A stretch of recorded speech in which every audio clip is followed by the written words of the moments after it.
Being adopted, I don't know really anything about my biological family. I don't know anything about my ancestors or my history or really what kind of preconditioned things I have, like genetics speaking, any type of preconceived problems or issues that I might have or growing up with or health concerns. I don't know any of that. And at one point, this got me thinking, how often do people actually think about their ancestors?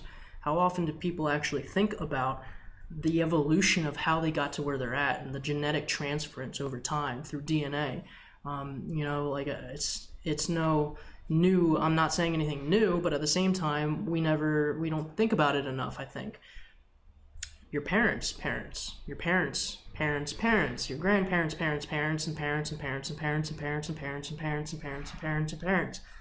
Evolutions, years, 100 years, 200 years, 300 years, 400 years, 500 years, 600 years, 1,000 years. You came from somebody thousands of years ago. How often do you think about that? How often do you visualize your life here and go backwards? All the way back. How often do you even contemplate that and think about that? How often do you really try to perceive your entire lifetime, not just the body you're in, but the consciousness that started you, the body that started you? How often do you think about that? And then to take it one step further, how often do you actually try to befriend your inner ancestors? Why would you want to befriend your ancestors? Think about all the traumas that you feel right now. Think about all the interpretations of reality, how your mind works, all of your genetic problems and your DNA, everything you hate about yourself, everything you wish you changed. In some ways, it's because of your ancestors. And there's a lot of information out there called intergenerational trauma, and that shit gets passed down to you. A lot of traumas gets passed down from way before, and a lot of genetic issues gets passed down. How much of you is actually you in the way you identify yourself, and how much of the you that is there today is that person from 1,000 years ago, 2,000 years ago? Do you ever think about that?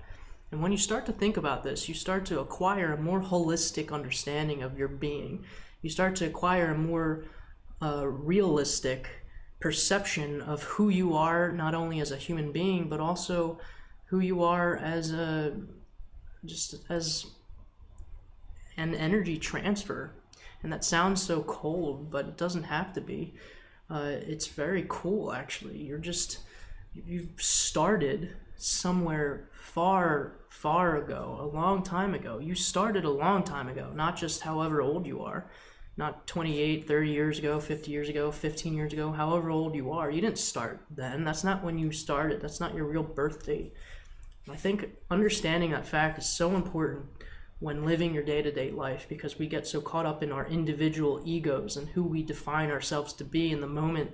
And, we're so judgmental to who we are as a person and all of our flaws, and we own them, and then we hate ourselves for it, and we blame our parents, when in reality, it's not their fault either. It's not anyone's fault. It's just our story started a long time ago. So why even be upset? Acknowledge it.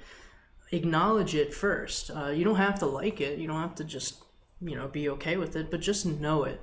And think about it, contemplate about it, and try and befriend those ancestors, because by befriending your ancestors, that can help solve a lot of the problems that you're interpreting to be as problems, and a lot of the things that you've decided and chosen to take on as your problems, even though you didn't start when you think you started. You started a long time ago. So those problems are a product of evolution, potentially. A lot of your problems that you interpret as problems might not have been interpreted as problems if it wasn't for your ancestors. Just think about that.